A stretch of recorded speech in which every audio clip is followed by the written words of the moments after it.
అప్పుల గురించి అయితే ఇప్పుడు నేను చెప్పేది ఏం లేదు. పార్లమెంట్లో రఘునందన్ రావు గారు అడిగిన ప్రశ్నకే ఇప్పుడు ఎట్లయిందంటే, నిజం చెప్తుంటే ఇప్పుడు కేటీఆర్ గారు చెప్పిందే నేను చెప్పాను అనుకోండి, ట్రూత్ షేమింగ్ అనేది వచ్చింది. అంటే నిజం చెప్తే కూడా షేమింగ్, ఆయన నువ్వు టీఆర్ఎస్లో చేరంటున్నారు. కాదురా ఆయన ఇది నిజమని చెప్తే అది ఏంటంటే, అయినా కానీ నిర్మోహమాటంగానే ఉంటున్నాము. కాబట్టి ఏంటంటే, ఇందాక రైతు ఆయన ఖమ్మంలో మీరు కూడా అన్నారు, కళ్యాణ్ గారు మీరు కూడా అన్నారు, నాకు ఆశ్చర్యంగా ఉందన్నారు, ఇంత పాజిటివ్గా ఉందనేది మీరు అన్నారు. నేను బలంగా నమ్ముతుంది ఏంటంటే, టీఆర్ఎస్ పార్టీ కానీ కేసీఆర్ గారు కానీ ఉద్యమ సమయంలో కంటే కూడా 14 ఏళ్ల పరిపాలనా సమయంలో కంటే కూడా తెలంగాణలో ఇప్పుడు బాగా ప్రాచుర్యంలో ప్రభావం ఎక్కువ ఉంది. They are more impactful. ఎందుకంటే వెలుతురుని చూస్తేనే చీకటిని చూస్తేనే వెలుతురు అర్థం అవుతున్నారు కదా.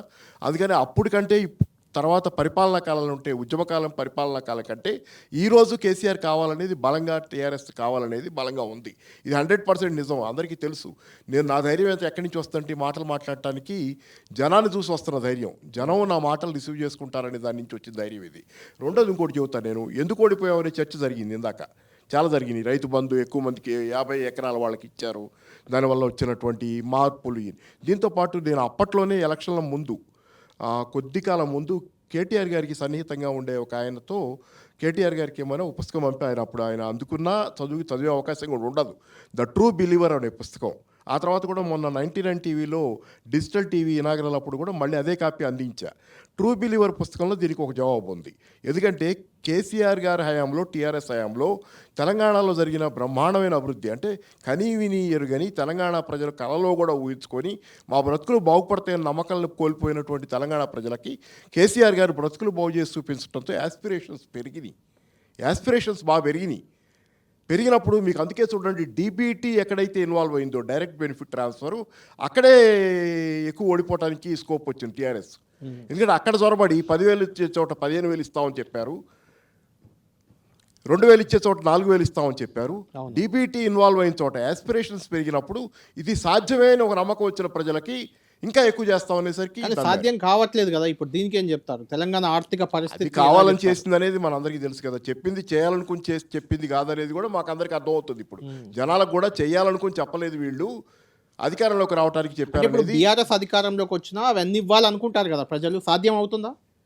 అంటే అప్పుడు ఇప్పుడు ఎకానమీ కిందకి పోతున్నాయి, పారామీటర్స్ అన్ని ఇందాక చెప్పారు కదా, అన్ని పారామీటర్స్ కిందకి పోతే ముందు ఇది సెటరైట్ చేసుకోవడానికి పట్టే టైం ఆయన అసెస్ చేసుకోవాలి. వాళ్ళ తరఫు నేను చెప్పలేను అనుకోండి, కానీ అయితే ఏంటంటే పారామీటర్స్ అన్ని అసెస్ చేసుకొని దాని ప్రకారం చేసుకోవాలి. మరి తెలియదు ఏమవుద్ది అనేది. కాకపోతే ముఖ్యంగా నీళ్లు కనుక ఇప్పుడు హక్కులు కోల్పోతే తిరిగి తెచ్చుకోవడం కష్టం. Thank you Paparao garu, that was definitely insightful. Basic ఎకనామిక్స్లో ఫిలాసఫీ ఏంటంటే, మేము ఫాలో అయిన ఫిలాసఫీ సంపద పెంచండి, పేదలకు పంచండి, అది మేము ఫాలో అయిన ఫిలాసఫీ. సో తెలంగాణ వచ్చిన రోజు ఇక్కడ తలసరి ఆదాయం 94,000 రూపాయలు. మేము దిగిపోయిన నాడు భారతదేశంలో నెంబర్ 1 3,27,000 రూపాయలు. కాబట్టి ఎంతసేపు అప్పులు పెరిగినాయి అంటారు, సంపద పెరిగింది ఎవరు చెప్పరు. తెలంగాణ వచ్చిన నాడు నెల ఆదాయం రాష్ట్రానికి 4,000 కోట్లు, మేము దిగిపోయిన నాడు 18,500 కోట్లు. మరి ఎట్లా పెరిగింది?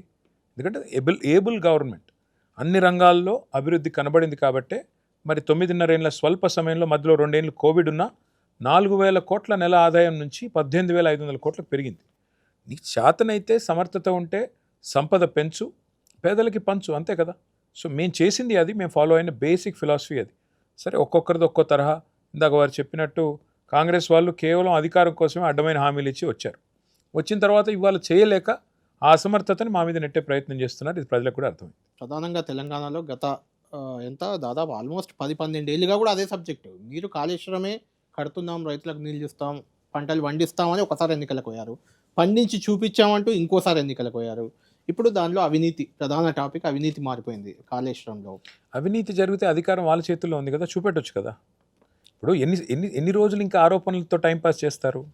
అవినీతి జరిగింది అని మీరు భావిస్తే అధికారం మీ చేతుల్లో ఉంది, రుజువు చేయండి ఎక్కడ అవినీతి జరిగింది. అంటే అసమర్థుడి జీవనయాత్రలాగా పరిపాలన చేత కాదు, ఇష్టం వచ్చినట్టు తెల్లారలేస్తే ఆరోపణలు చేయడం, టైంపాస్ చేయడం, ఏదో ఒకటి చేసి మొత్తాన్ని మీడియా మేనేజ్మెంట్ చేసి బతికేయడం, డైవర్షన్ టాక్టిక్స్, వీటితో ఎన్ని రోజుల కాలం వెలబుచ్చుతారు. కాబట్టి నిజంగానే తప్పు జరిగింటే, కాళేశ్వరం అనేది నిజానికి చెప్పాలంటే కళ్యాణ్ గారు, తెలంగాణకి ప్రాణేశ్వరం కాళేశ్వరం. ఎట్లా అంటారా? సింపుల్.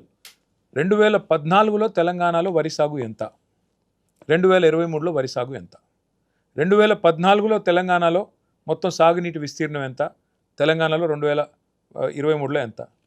2014లో 68 లక్షల మెట్రిక్ టన్నులు మాత్రమే తెలంగాణలో ఆ రోజు మరి ఉత్పత్తి అయిన వరిధాన్యం. మేము దిగిపోయినాడు దాదాపు 3 కోట్లు. ఊరికనే జరుగుతుందా ఇది? అంటే ఎవరు పడితే వాళ్ళు ఏది పడితే అది మాట్లాడడం కాదు కదా. ఎన్ని ఉన్నాయి అందులో?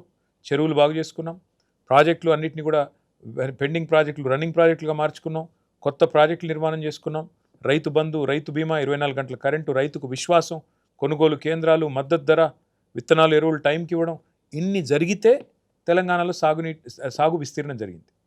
అల్టిమేట్గా తెలంగాణ ఇవాళ భారతదేశానికి ధాన్య భాండాగారంగా మారింది. కొంతమంది కాంగ్రెస్ వాళ్ళు మాట్లాడితే నవ్వాలో ఏడవాలో తెలియదు. ఇదంతా మేం చేసిందే అంటారు. మరి 2014కు ముందు ఎందుకు జరగలేదు ఈ చమత్కారం? 2014కు ముందు మేము కట్టిన ఒక్క ప్రాజెక్టు లేకపోతే